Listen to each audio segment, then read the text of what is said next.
हिंदुस्तान के अंदर जब जब भाजपा को बुरे हालात होते हैं तो दिल्ली से एक दावतनामा असदुद्दीन ओवैसी साहब को आता है और उसके अंदर लिखा होता है कि अल मदद या ओवैसी बोल के, तो असदुद्दीन ओवैसी साहब फौरन भाजपा की मदद के लिए लब्बैक या मोदी बोल के कूद जाते थे कि अल मदद या ओवैसी बोल के, तो असदुद्दीन ओवैसी साहब फौरन भाजपा की मदद के लिए लब्बैक या मोदी बोल के कूद जाते थे। सबसे पहले तमाम तेलंगाना के मुसलमानों को और गैर मुस्लिम भाइयों को सबको मुबारकबादी पेश करता हूं कि इस वक्त कांग्रेस की सरकार तेलंगाना में कायम हुई है और आज रेवंत रेड्डी साहब जो है चीफ मिनिस्टर की हैसियत से आज वो ओथ ले चुके हैं। उसके लिए काबिल मुबारकबाद है तमाम तेलंगाना के लोग। मैं यहाँ पर वाज़े तौर पे ये बात कह देना चाहता हूँ कि यकीनन अगर हम देखेंगे कि जो है तेलंगाना के अंदर क्या हुआ है पिछले इंतखाबात इलेक्शंस के दौरान, टोटल कांग्रेस को 90 लाख लोगों ने वोट दिया, जिसके अंदर 30 लाख के करीब मुसलमानों ने वोट दिया। तो काबिल मुबारकबाद है मुसलमान, काबिल मुबारकबाद है हमारे हिंदू भाई कि तमाम ने मिलकर कांग्रेस पार्टी को जिताने के अंदर जितना हमारे हिंदू भाइयों का रोल रहा उतना ही जो है हमारे मुसलमान भाइयों का भी रोल रहा। उसके लिए काबिल मुबारकबाद है हमारे तमाम तेलंगाना के मुसलमान भाई।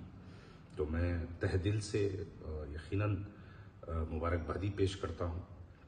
और हाँ, जहाँ तक बात रही शहर हैदराबाद के पोलिंग परसेंटेज गिरने वाली जो बात रही, यकीनन ये काबिल गौर करने वाली बात है कि क्या वजह रही कि तेलंगाना के अंदर, हैदराबाद के अंदर जो है क्यों पोलिंग परसेंटेज इतना कम रहा। देखिए, आज हम उस दौर से गुजर रहे हैं जिस दौर में सोशल मीडिया का दौर है। तो सोशल मीडिया के जरिए ये बात हैदराबाद का मुसलमान बैठ के देख रहा था। असदुद्दीन ओवैसी साहब की यूपी वाली तकरीर को हैदराबाद का मुसलमान बैठ के सुन रहा था। असदुद्दीन ओवैसी साहब की महाराष्ट्र वाली तकरीर को हैदराबाद का मुसलमान बैठ के देख रहा था। असदुद्दीन ओवैसी साहब की बिहार वाली तकरीर को हैदराबाद का मुसलमान बैठ के देख रहा था और सुन रहा था। और अब क्योंकि एक डिजिटल दौर में हम गुजर रहे हैं तो सोशल मीडिया के जरिए तमाम चीज़ें हैदराबाद के मुसलमानों के पास तक पहुंचती है, वो लोग बैठ के देखते हैं। यहाँ पर 5 साल 10 साल से जो असदुद्दीन, बिलखुसूस पिछले 5 साल में असदुद्दीन ओवैसी साहब की गुजरात जाके इंतखाबात में हिस्सा लेना हैदराबाद का मुसलमान देख रहा था। गुजरात में जाके ऐसे ऐसे कॉन्स्टिट्यूंसीज पे लड़ना जहां पर जो है बापू नगर 30,000 की कॉन्स्टिट्यूंसी पे जुमला 3 लाख वोटर्स में 30,000 की कॉन्स्टिट्यूंसी पे जाके गुजरात में बापू नगर में असदुद्दीन ओवैसी साहब वहां पर मुस्लिम कैंडिडेट को डाल के वहां पर कैंपेनिंग कर रहे थे। हैदराबाद का मुसलमान देख रहा था। उत्तर प्रदेश में ऐसे कई कॉन्स्टिट्यूंसीज है, 4-4 लाख के कॉन्स्टिट्यूंसीज है, जिसके अंदर जो है मुसलमानों की तादाद सिर्फ 50,000 है। तो हैदराबाद का मुसलमान वो भी देख रहा था। हैदराबाद का मुसलमान ये भी देख रहा था कि गोशा महल में जो है असदुद्दीन ओवैसी साहब ने वहां पे अपना उम्मीदवार नहीं उतारा, ये भी हैदराबाद का मुसलमान देख रहा था। तो इन तमाम चीज़ों को देखते हुए हैदराबाद के मुसलमान को इस बात का अंदाज़ा लग चुका था कि कुल हिंद मजलिस इत्तेहादुल मुस्लिमीन को जिस मकसद से हैदराबाद के मुसलमानों ने क़याम अमल में लाया था, जिस बुनियाद पर AIMIM की जो है फाउंडेशन रखी गई थी, वो हैदराबाद के मुसलमानों के दिलों में वो बात गड़ी हुई है कि वो जानते थे कि हम मुसलमानों के इत्तेहाद की बात करते हैं और फिरका परस्तों से लड़ने के लिए कुल हिंद मजलिस इत्तेहादुल मुस्लिमीन का तमाम लोग साथ देते थे। तो ये तमाम चीज़ें हैदराबाद का मुसलमान बैठ के देख रहा था। उसके बाद जब इलेक्शन आया तो हैदराबाद का मुसलमान ने सोशली मजलिस इत्तेहादुल मुस्लिमीन को वोट डालने से बाइकआउट किया। और ये बात हैदराबाद का मुसलमान जानता है कि हिंदुस्तान के अंदर जब जब भाजपा को बुरे हालात होते हैं तो दिल्ली से एक दावतनामा असदुद्दीन ओवैसी साहब को आता है और उसके अंदर लिखा होता है कि अल मदद या ओवैसी बोल के, तो असदुद्दीन ओवैसी साहब फौरन भाजपा की मदद के लिए लब्बैक या मोदी बोल के कूद जाते थे। तो यह हैदराबाद का मुसलमान देख रहा था।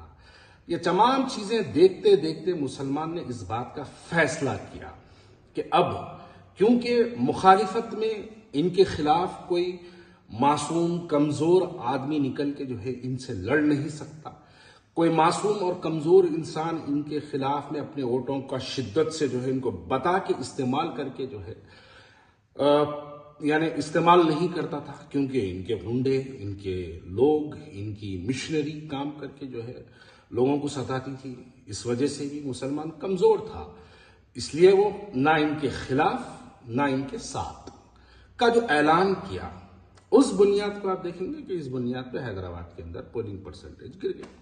यही वजह रही कि ये जाके पूरे डिस्ट्रिक्टों, पूरे स्टेट्स में, अदर स्टेट्स में जाके जहां जहां भी जो है जाते हैं भाजपा के लिए फायदे पहुंचाते। अब ये बेवकूफी वाली बात है कि हम फलानी जगह गए क्या, हम फलानी जगह नहीं गए क्या। भाई ये हम एक मॉडर्न लाइफ में हम जी रहे हैं। यहां अगर मैं बैठ के इस वीडियो के जरिए कुछ पैगाम दे रहा हूं तो जहां मैं नहीं जाता हूं वहां तक मेरी वीडियो पहुंच जाती है। अब मैं बोलूं कि हाल ही में देख रहा था मैं कि असदुद्दीन ओवैसी साहब कह रहे थे कि मैं झारखंड गया क्या, मैं छत्तीसगढ़ गया क्या, मैं मध्य प्रदेश गया क्या, पूछ रहे थे। नहीं साहब, आप नहीं गए, लेकिन आपके भड़काऊ भाषण आप जाने से पहले वहां पे पहुंच जाते।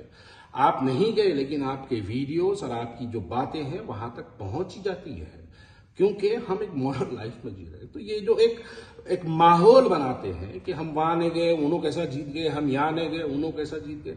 फिरका परस्ती ऐसी नहीं होती। गोशा महल में नरेंद्र मोदी नहीं आया, गोशा महल में नरेंद्र मोदी कैंपेनिंग के लिए नहीं आया, लेकिन भाजपा को वहां पे 80-80 हजार, 1-1 लाख वोट मिलते हैं। कैसे मिलते हैं? उनकी आइडियोलॉजी से मिलते हैं। तो यही चीजें हैं, बहुत सी एग्जाम्पल्स है इसकी। लेकिन ये बात सच है कि यकीनन हैदराबाद का मुसलमान जो है मजलिस इत्तेहादुल मुस्लिमीन की पॉलिसीज से बेजार होके, पॉलिसीज से इनकी जो है यानी इनकी जो काम करने का अंदाज है इससे बेजार होकर हैदराबाद का मुसलमान इस वक्त इनको सोशली बॉयकॉट किया। इसकी वजह है पोलिंग परसेंटेज कम हो चुकी है।